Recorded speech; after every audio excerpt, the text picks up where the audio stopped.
우리 옆에 계신 분과 인사 나누겠습니다. 저녁에 보니 더 반갑습니다. 함께 인사하겠습니다.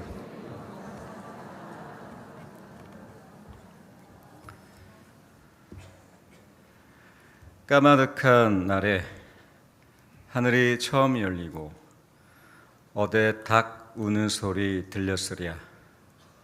모든 산맥들이 바다를 연모해 휘달릴 때도 차마 이곳을 범하던 못하였으리라. 끊임없는 광음을 부지런한 계절이 피어선지고 큰 강물이 비로소 길을 열었다. 지금 눈 내리고 매화향기 홀로 아득하니 내 여기 가난한 노래에 씨를 뿌려라. 다시 촌고의 뒤에 백마 타고 오는 초인이 있어 이 광야에서 목 놓아 부르게 하리라. 이 시는 독립운동가였던 이육사의 광야라는 시입니다. 광야, 이 시는 일제강점기의 절망 그리고 어려움 속에서 희망과 결의를 담아낸 대표적인 상징시입니다. 약 77년 전 일제강점기라는 역사적 환난을 이 시인은 광야로 묘사하면서 나라의 독립과 또 자유를 노래했습니다. 당시 우리나라는 마치 광야와 같았습니다. 주권과 영토를 상실했던 황폐한 시대였기 때문에 광야는 그 당시 시대의 아픔과 그리고 다가올 희망을 동시에 모두 가지고 있었던 표현이었습니다. 그리고 약 2000년 전에 거기에 또 다른 광야가 있었습니다.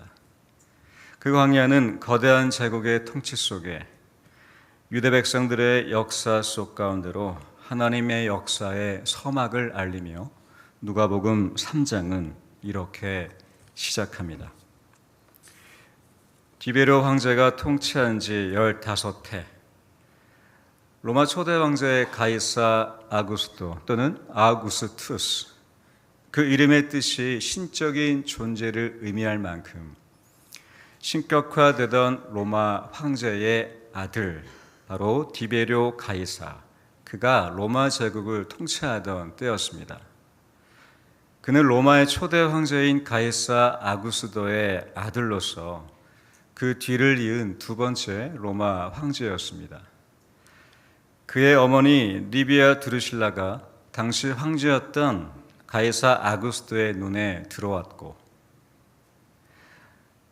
그녀는 황제의 부인이 된 후에 그녀의 아들 디베료는 가이사 아구스토의 양자가 되어서 후계자로 지명됩니다. 디베료 가이사, 그는 당시 세계 최대 제국의 황제였습니다. 힘과 부를 거느리며 두려울 것이 전혀 없었습니다.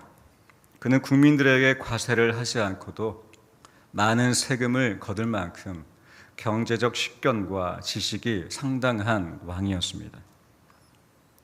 그러나 의심이 많고 잔인한 사람이었다고 후세 역사가들은 평가하고 있습니다.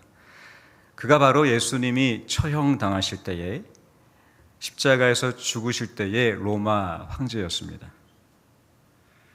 그가 두 번째 로마 황제로서 AD 14년부터 37년까지 로마를 통치하고 있었습니다.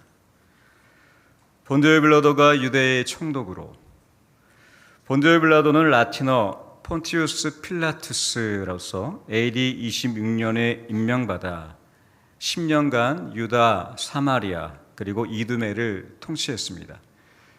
디베료 황제가 통치한 지 15해 대가 되던 즈음에 그는 유대 총독이 되어 유대 지방의 세금 징수, 원주민 동태 파악, 그리고 주둔군 관리 등의 많은 업무를 담당했습니다.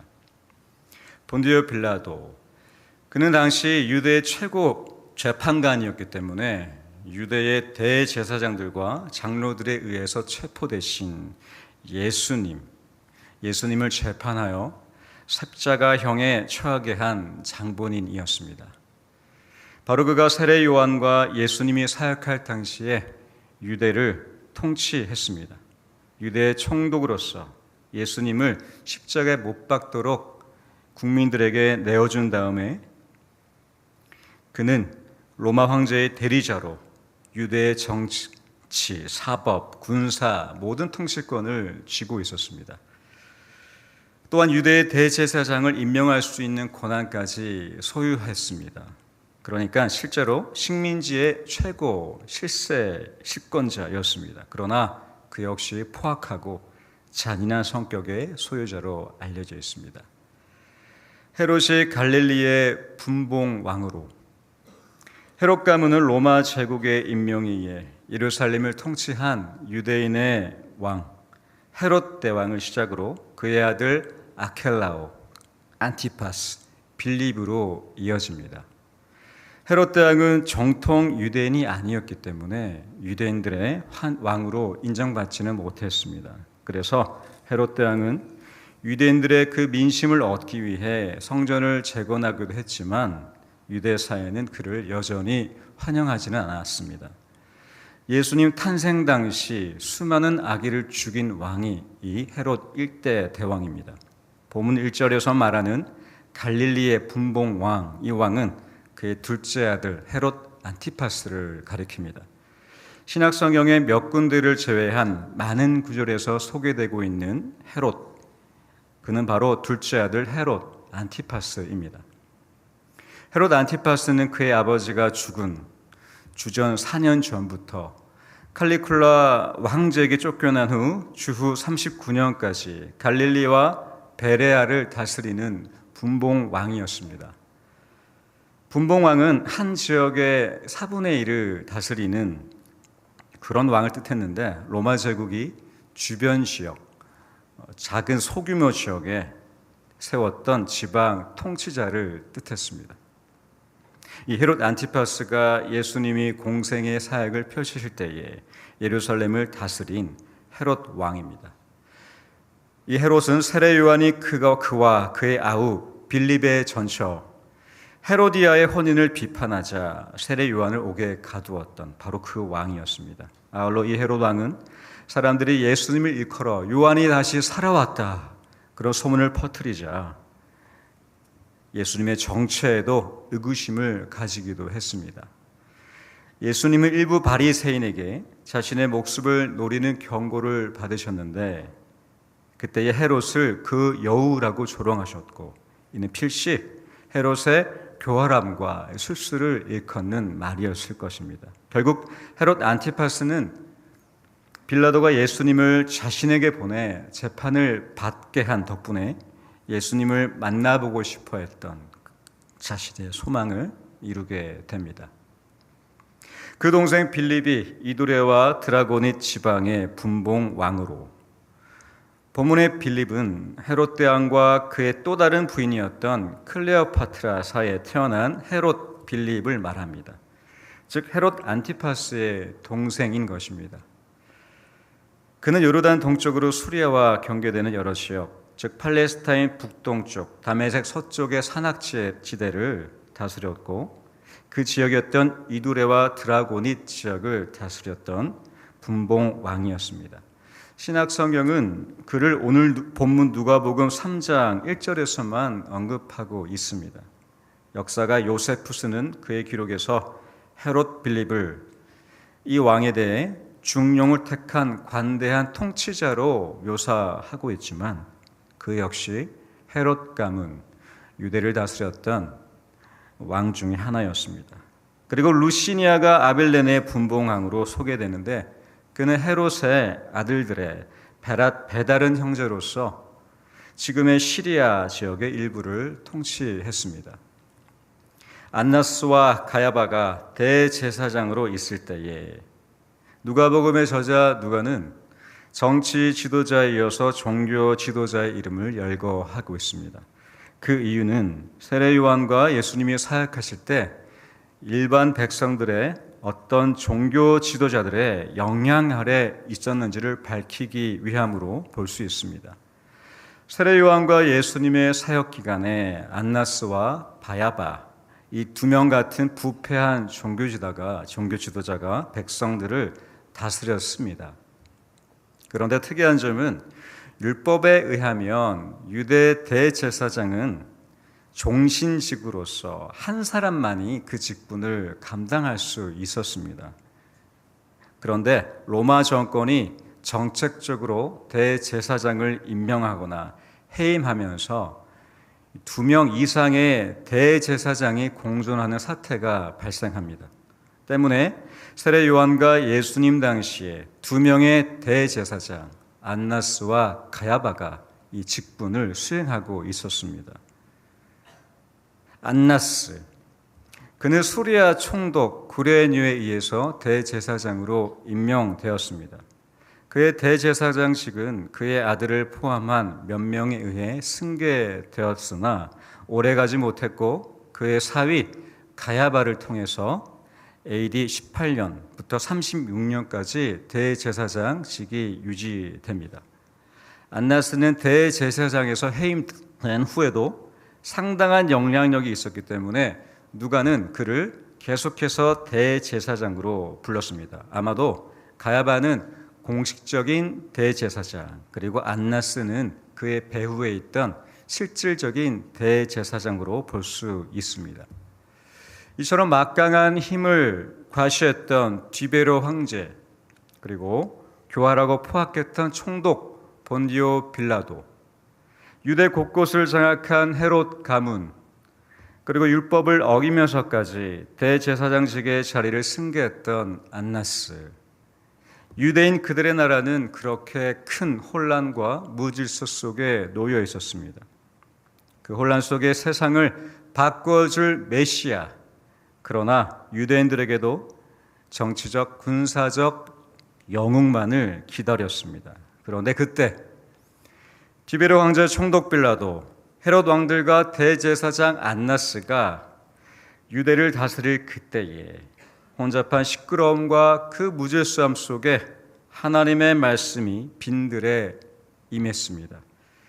빈들, 바로 광야에 있는 한 사람에게 임했습니다. 이 장면이 오늘 우리가 읽은 본문 누가복음 3장 1절에서 2절까지의 말씀입니다. 이곳 메마른 광야에 그가 서 있습니다. 아무도 없는 황량한 그곳에 고요히 울리는 바람 소리와 거친 바위와 모래 바닥 위로 고요함이 흐른 그때에 시대는 어지럽고 소란스러웠지만 지금 이 순간만큼은 눈을 감고 귀를 열어 그 말씀을 듣고 있습니다. 저 너머에 들리는 로마 황제의 거침없는 통치와 그리고 잔인하고 폭력적이었던 총독, 유대 땅을 점령했던 헤롯 가문, 제사장직이 권력이 되어버린 제사장 안나스, 그들 모습 속에 그는 그런 세상 가운데에 고요히 들리는 그분의 말씀에 귀를 기울였습니다. 바로 하나님의 말씀이 빈들에서 사가랴의 아들 세례 요한에게 임했던 것입니다. 하나님의 말씀이 임했습니다. 거대하고 시끄러웠던 그 세상 가운데에 그 세상을 뚫고 그들을 구원할 창조자의 말씀이 위에서부터 아래로 내려졌습니다. 그런데 그 놀랍고 위대한 말씀은 황제가 했던 화려한 황실이 아니었습니다. 유대를 다스리던 총독의 관조도 아니었습니다. 그 말씀은 분봉왕이 있는 집무실, 대제사장이 머문 성전도 아니었, 바로 아무것도 없는 빈들, 황량한 광야에 임했습니다. 광야, 누가복음에 쓰인 헬라어, 이 원어의 문자적인 뜻은 우리가 다 아는 것처럼 사람이 없는, 비어있는, 즉 지리적인 광야를 뜻합니다. 우리 일상과 신앙에서도 광야라고 하면 고난의 시간, 아니면 황폐하며 쓸쓸한 곳으로 쓰여지기도 합니다. 빈곤하고 부족하고 비어있는, 결핍이 있는 상태, 그것을 우리는 광야라고 부릅니다. 그래서 흔히들 말합니다. 이 광야 같은 세상은 거칠고 메마른 빈들 같기 때문입니다. 아니면 누구에게는 매일매일이 광야일 수도 있습니다. 또한 크기와 정도의 차이일 뿐 우리 모두는 광야를 가지고 있습니다. 그러나 광야의 히브리어 원어인 이 미드바르라는 히브리어에는 이러한 뜻을 가지고 있습니다. 장소를 뜻하는 마라다의 다바를 합친 단어인데요. 즉 광야 미드바르는 말하는 곳, 말씀이 있는 곳을 뜻합니다. 히브리인들의 세계관에서 만들어진 광야는 사막과 같은 장소의 개념이 아니었습니다. 황폐하고 황량하며 아무것도 없고 쓸쓸한 그러한 그저 고난과 어려움만 있는 그런 곳이 아니었습니다. 그들에게 광야는 위대하신 하나님의 말씀이 있는 곳, 그 말씀을 듣는 곳, 그 말씀이 나에게 들려지는 곳, 그것이 그들에게 광야였습니다. 오늘 본문에선 누가복음은 3장 1절은 당시 역사적 배경을 나열합니다. 황제와 총독과 대제사장을 나열하면서 예수님과 세례 요한의 사역이 역사적 사실 위에 있음을 근거로 하면서 동시에 히브리인들의 광야, 그들의 세계관을 더욱더 확장시킵니다. 광야를 소란스럽고 무질서한 세상에 둘러싸인 그저 작고 작은 황폐한 곳, 쓸쓸한 곳이 아니라 그곳에 하나님의 말씀이 있다고, 그것을 말하면서 우리 모두를 그곳 빈들로 초대합니다. 사랑하는 성도 여러분, 우리가 살아가는 세상 소란스럽고 무질서 보이며 그 세상에 둘러싸인 우리의 인생이 광야 같다면, 내가 겪고 있는 광야가 그 정치적 그리고 경제적 그리고 나의 건강과 나의 빈곤과 나의 결핍 가운데에 우리가 그것을 광야라고 보고 있다면, 오늘 누가복음은 그 광야를 다시 한번 다르게 말해주고 있습니다. 그곳에 하나님의 말씀이 있다는 것입니다. 그곳에 하나님의 말씀이 있다는 것입니다. 그래서 누가복음 3장 1절 2절에 등장한 광야는 새로운 희망, 새로운 창조자의 메시지가 시작되는 곳이었습니다. 무질서에서 질서의 말씀이 선포되었습니다. 무질서했던 로마 시대에 수많은 혼잡했던 정치적, 종교적으로 부패하고 난무했던 그 시대에 그 무질서 가운데에 질서가 새롭게 시작되었습니다. 창세기 1장에 등장했던 땅에 혼돈하고 흑암이 깊었던 그 무질서 가운데에 코스모스 질서의 말씀이 선포되며 온 세상이 창조됐던 것처럼 이 무질서한 시대 가운데에 다시 한번 세례 요한에게 창조자의 질서가 새롭게 형성됩니다. 그래서 세례 요한은 그 무질서 가운데로 나아갑니다. 세례를 베풉니다. 주님의 말씀을 전파하고 주님 오실 길을 예비하게 되었습니다. 바로 그곳 광야에서 창조자의 그 질서의 말씀으로 무질서한 세상 가운데로 나아갔기 때문입니다. 오늘 우리는 어떤 광야에 살고 있을까요? 이 빈들 광야에서 우리가 바라보고 있는 이 광야가 그저 무질서한 세상 가운데에 놓여진 작고 작은 우리가 숨을 비어있는 공간으로 보고 있다면, 오늘 하나님은 우리에게 새 용기를 주고 있습니다. 바로 그곳에 나의 말씀으로, 나의 이야기로 우리가 그 말씀을 듣고 이 세상 가운데에 힘차게 내딛게 하는 하나님의 말씀이 있다고 우리를 초대하고 있습니다.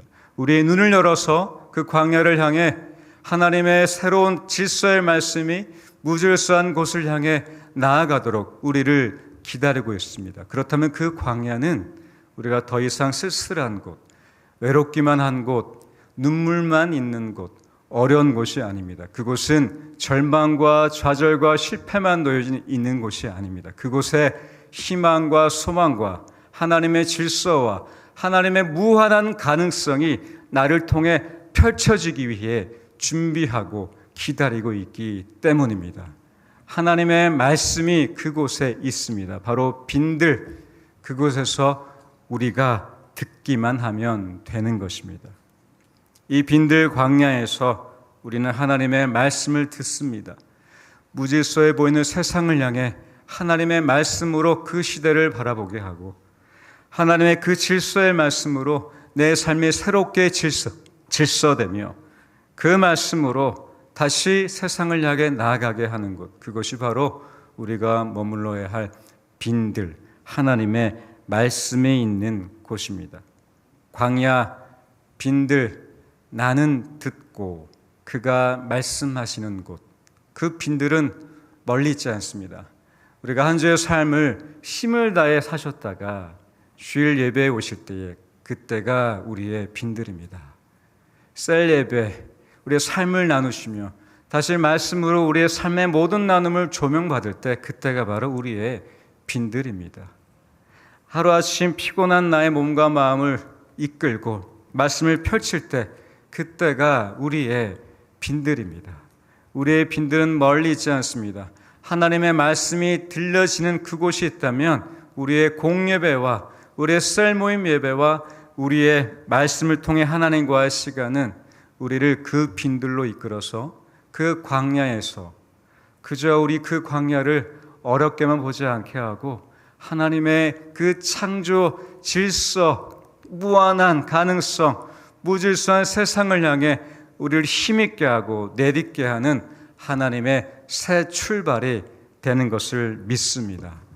우리의 펼쳐진 광야, 이제 하나님의 말씀이 들려지는 곳으로 우리의 광야를 새롭게 하시는 하나님, 그 하나님의 말씀을 들을 때에 온 우주와 세계를 말씀을 창조하시고 말씀이 육신이 되어 이 땅에 오신 예수 그리스도 말씀이신 그분이 우리의 광야를 채우시고 우리의 빈 곳을 풍성하게 하시며 무질서한 세상을 향해 살아볼 만한 하나님의 가능성을 가지고 소망을 노래하게 하실 것을 믿습니다.